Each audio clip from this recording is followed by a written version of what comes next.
The man slowly lowers a homemade metal hook through the tiny window in the steel door. He's trying to escape, so every move has to be careful. Quiet enough that the guards outside won't hear a thing. With the inmate across from him guiding him, he perfectly hooks the latch from below, lifts it up, and the little window pops open. He gently catches the metal cover, terrified of making even the smallest sound. But just as he's about to reach out and pull the bolt on the door, a guard suddenly rushes in, panicked, then instantly locks the door behind him. He leans against it, gasping for air. Seeing how wrecked he looks, the prisoner's eyes light up. They start bombarding him with questions. What happened out there? We heard gunshots, but Martin ignores all of them. He goes straight to the first aid kit, pulls out gauze and alcohol, and grits his teeth as he cleans a bullet graze on his thigh. That sudden chaos interrupts the escape attempt. The prisoner can only quietly pull back and wait to see what happens next. Before Nick can even stand up, a loud drilling sound comes from outside the carriage. Someone is trying to break in. The prisoners don't even know what's going on, but they start cheering anyway, telling whoever it is to hurry up and let them out. Martin is already on edge.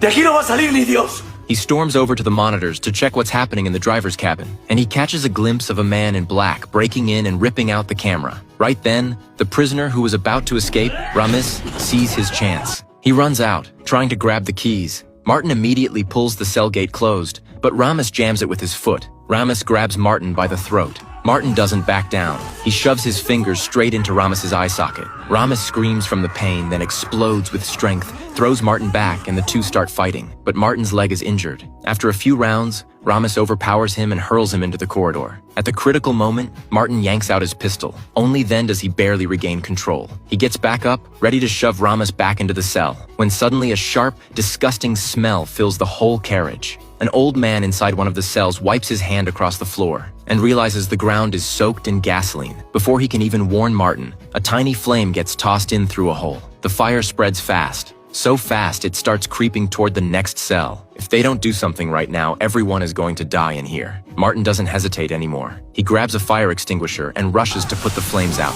but it's too late. The old man is burned alive. When Martin looks up again, Ramis has taken advantage of the chaos and opened every single cell door. Martin raises his gun, trying to control the situation, but the prisoners, outnumbering him, start closing in. Step by step, they force him back into a corner, surrounding him and cutting off his escape. And right in the middle of this tense standoff, his radio suddenly crackles to life. Buenas noches.